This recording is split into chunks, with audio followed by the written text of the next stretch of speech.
चलिए देखिए, दो चर वाले रेखीय समीकरण के बारे में पढ़ना। कितने चर वाले? दो चर। तो सबसे देखिए दो चर वाले रेखीय समीकरण के बारे में पढ़ना। ओए ऊपर देखिए, अब देखिए इसमें हम सबसे पहले अगर समझे एक अचर और अचर। चर और अचर, तो चर मतलब चर में आ जाएगा, जैसे ये सब आ जाएगा, एक्स वाई आएगा ना, ये सब इस चर में आ जाएगा। किसमें आ जाएगा जी? चर में। अचर में ये आपका आ जाएगा ना, कहा जाएगा अचर। गिनती वाली जो भी है कहा जाएगा अचर। अचर में एबीसी। ठीक है, बात समझ में? तो चर और अचर ये आपको समझना है। अब देखिए, तो दो चर हम किसको बोलेंगे? दो चर, एक्स और वाई को बोलेंगे दो चर, ए और बी को बोलेंगे दो चर, और तो पी क्यू को बोलेंगे दो चर बोलेंगे, चाहे आर एस को बोलेंगे दो चर, ऐसे बोलेंगे। मतलब दो गो चर होना चाहिए, मतलब एबीसीडी में जो भी हो उसमें क्या होना चाहिए? दो चर होना चाहिए। एम एन हो जाएगा, एम एन दो चर हो गया। बात समझे? तो दो चर हमें पढ़ना है। ठीक है, दो चर वाले रैखिक समीकरण। तो दो चर वाले रैखिक समीकरण देखिए, इसमें देखिए सबसे पहले हम एक पढ़ेंगे, जानेंगे पहले एक चर वाले रैखिक का समीकरण। एक चर वाले रैखिक समीकरण। तो एक चर वाले रैखिक समीकरण किसको बोलेंगे? जिसमें सिर्फ का हो, एक्स हो, सिर्फ का हो, वाई हो, सिर्फ ए हो, ना तो सिर्फ मतलब एक ही हो, का हो सिर्फ एक चर, मतलब एक ही आपका चर होना चाहिए। जिसे कहने का मतलब है कि 2x प्लस अगर 5 दे दे तो ये बताइए कितने चर वाला होगा? एक चर है, x सिर्फ दिखाई दे रहा है, एक चर में है। अगर हम कह दें कि 3y प्लस 5 ऐसे कर दे बराबर 0, तो ये तो एक चर में हो गया, ये भी कितने चर में होगा? सिर्फ आपको क्या दिखाई दे रहा है? एक चर दिखाई रहा है, मतलब वाई दिखाई दे रहा है, यहाँ एक्स दिखाई दे रहा है, एक चर में हो रहा है। तो एक चर वाला का जो समीकरण होता है ए एक्स प्लस बी बराबर का होता है 0। एक चर वाला का होता है समीकरण, रैखिक समीकरण होता है। एक चर वाला का रैखिक समीकरण होता है ए एक्स प्लस बी बराबर 0। बात समझ में? कोई दिक्कत? ए के काम करेगा 3, बी ए काम करेगा 5, ए काम क्या करेगा 2, अब बी ए काम क्या करेगा 5। तो ये एक चर में आ जाएगा। किसमें कितने चर में आ जाएगा? एक चर में। बात समझे? लेकिन एक और एक चर में हो गया, अब दो चर में पड़ जाने। कितने चर में? दो चर। तो एक चर वाले का रैखिक समीकरण क्या होता है? ए एक्स प्लस बी बराबर 0। ठीक, अब हम कितने चर का जानेंगे? दो चर का। कितने चर का? दो चर वाले रैखिक समीकरण के बारे में। कितने चर वाले रैखिक समीकरण के बारे में जानो?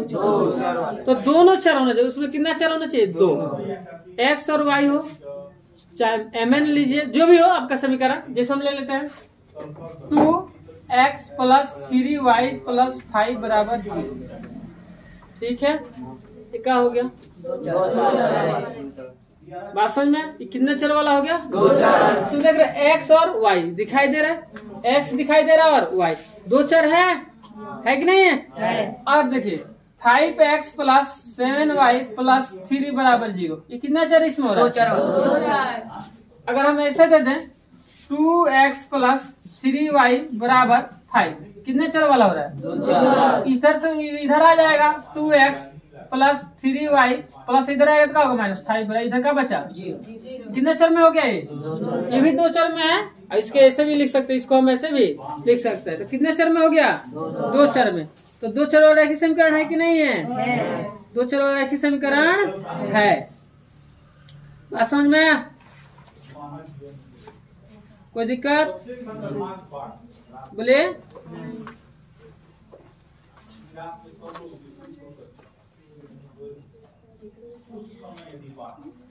अब देखिए, अगर शांत रहे, अगर हम देखें कोई पूछता है दो चर रैखिक समीकरण का समीकरण बताए, दो चर वाला रैखिक समीकरण का बताए समीकरण, तो इसका हो जाएगा A X plus B Y plus C बराबर 0।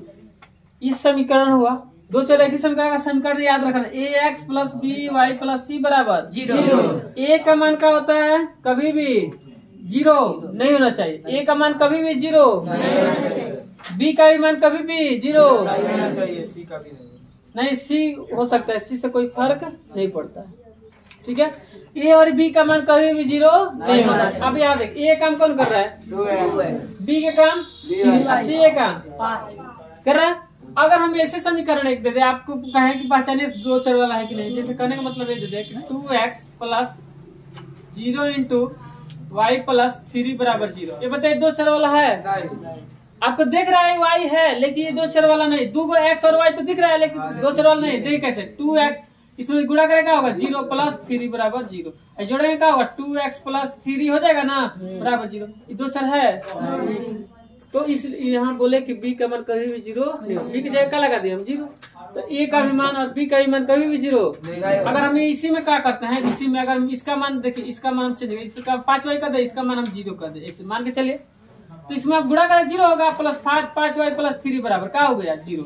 अभी क्या होगा 0, तो खत्म होगा 3y प्लस 5y प्लस 3 बराबर 0। अब जुड़ेगा ना तो जितने ना आएगा। तो बताइए एक चर है, दो चर तो नहीं है, लेकिन यहाँ देख रहे दो चर हो रहा है, लेकिन यहाँ देखिए 0 गुणा हो तो 0 ना होगा, तो दो चर वाला नहीं है। क्योंकि हम ये बता रहे हैं कि ए और बी का मान कभी भी 0 नहीं होना चाहिए। क्यों नहीं होना चाहिए, अभी करके दिखा दे, उदाहरण से पता है ना। अगर 0 हो गया तो आपका एक चर में आ जाएगा। 0 हो गया, ए और बी का मान 0 हो गया तो कहीं किस में आ जाएगा, एक चर में। बात समझ में आया? कोई दिक्कत? तो एक चर और दो चर आपको समझ में आया? किसी को दिक्कत बोलिए? एक चर और दो चर समझ में आया? अगर हम कहें बताइए 2x बराबर y, ये दो चर वाला रेखीय समीकरण है कि नहीं है? बोले है कि नहीं है जी? यह जो है दो चर वाला रेखीय समीकरण है। क्यों? देखिए क्योंकि 2x प्लस इधर आएगा ना, माइनस y इधर का बच गया 0। ये दो चर वाला रेखीय समीकरण है। दो चर रेखीय समीकरण का हम समीकरण जानते हैं ax plus by plus c बराबर 0। हमें बोल रहे हैं b का मान कभी भी 0 b का मान कभी भी 0 नहीं होना चाहिए। a और b का मान कभी भी 0 नहीं होना चाहिए। और a और b का मान 0 हो गया तो दो चर वाला रेखीय समीकरण नहीं होगा। अगर एक का भी ए वाला 0 हो गया तभी भी रेखीय समीकरण नहीं होगा दो चर वाला। बी का भी अगर मान लीजिए, अभी बता रहे थे उदाहरण, उसका मान लीजिए अगर बी का भी मान 0 कर दे तभी दो चर वाला रेखीय समीकरण नहीं होगा। किसी भी एक का मान मतलब 0 नहीं होना चाहिए, या दोनों का भी मान कभी भी 0 नहीं होना चाहिए। ठीक है, अगर हो गया तो क्या होगा, रेखीय समीकरण दो चर रेखीय समीकरण।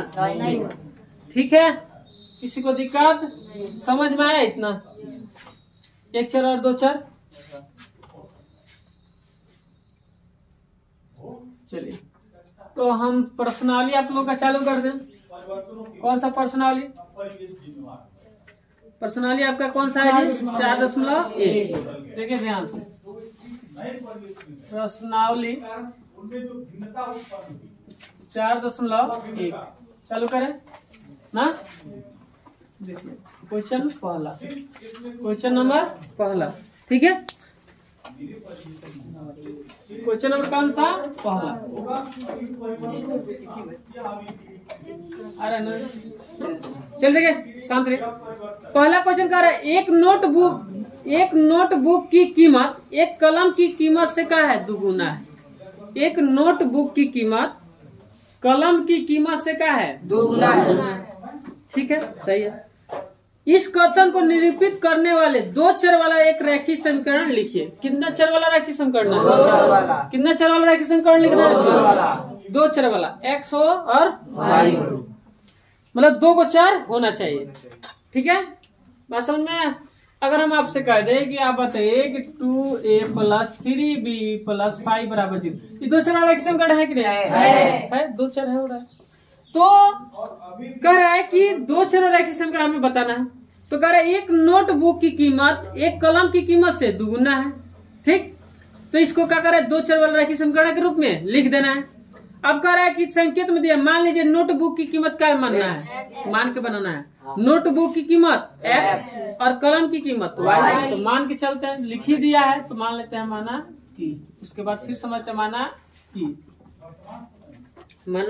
कि नोट बुक की कीमत का मूल्य है x। नोटबुक की कीमत x रुपया। चलिए कोई बात नहीं। और क्या है जी? कलम की कीमत, कलम की कीमत ध्यान दीजिए बराबर y रुपया। ठीक है। अब देखिए प्रश्न से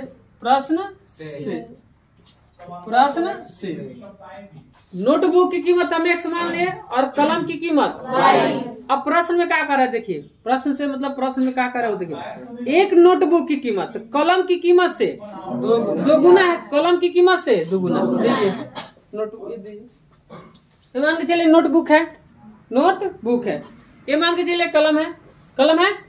अब कह रहा है कि नोटबुक की जो कीमत है कलम की कीमत से दोगुना है, तो कह रहे हैं कि कलम से दुगुना कौन है?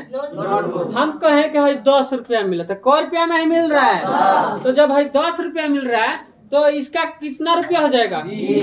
दुगुना है, इससे दुगुना है। तो नोटबुक की कीमत जो है कलम से दुगुना है, तो नोटबुक की कीमत जो है कलम से दुगुना है। तो नोटबुक की कीमत क्या है? x। ठीक है, नोटबुक की कीमत हम माने x है और कलम की कीमत y, तो दुगुना है किससे? कलम से। तो हम कहेंगे कलम 10 रुपया मिला था, तो नोटबुक कितना रुपया में? 20 रुपया। तो बताओ कि में गुड़ा भैला कलम में नु, तो कलम की कीमत कितना है? y। कलम की कीमत y और नोटबुक की कीमत x। तो कह रहा है नोटबुक वाला कि हम कलमों से दुगुना है, कलम से दुगुना हमरे का है कीमत है। तो बताइए हम कह रहे कि मान लीजिए मान के चलिए 5 रुपए मिल रहा है, कलम कितना रुपये? तो नोटबुक दुगुना मिल रहा है, मतलब 10 2 से गुणा कर रहे हैं। नोटबुक तभी ना, नोटबुक में 2 से गुणा, कलम में 2 से गुणा कर रहे हैं, तभी नोटबुक की कीमत पता रहा है। बात समझ में रहा है? फिर समझिए हम कहे कलम एक मिलता है 20 रुपया में, तो नोटबुक कह रहा है दुगुना है, उसका दाम दुगुना है, कलम से क्या है? दुगुना है। तो कलम 20 रुपया मिलता है, तो नोटबुक दुगुना मिल रहा है, मतलब 20 में 2 से गुणा करेंगे कितना होगा? 40 रुपया। तो किस में गुणा कर रहे हैं? कलम में 2 से गुणा कर रहे हैं, तभी ना नोटबुक की कीमत निकल रहा है। तो कलम की कीमत क्या है? y। इसमें हम किससे गुणा करते हैं? 2 से, तभी ना नोटबुक की कीमत निकलेगा। तो क्या होगा? x बराबर क्या हो जाएगा जी? 2y होगा। बात समझ में? बोलिए। तो आप बताइए x प्लस इधर अगर क्या होगा? माइनस 2y बराबर 0। कोई दिक्कत नहीं है? दिक्कत है? समझ में आया? तो आप बताइए 2 चर वाला रैखिक समीकरण के रूप में आ गया कि नहीं आया? आ गया। आया? तो यही हमें क्या करना था? पता करना था, ये लिखना। ठीक है, 2 चर वाला रैखिक समीकरण के रूप में हम क्या कर दिए? लिख दिए। समझ में? किसी को दिक्कत नहीं? चलिए।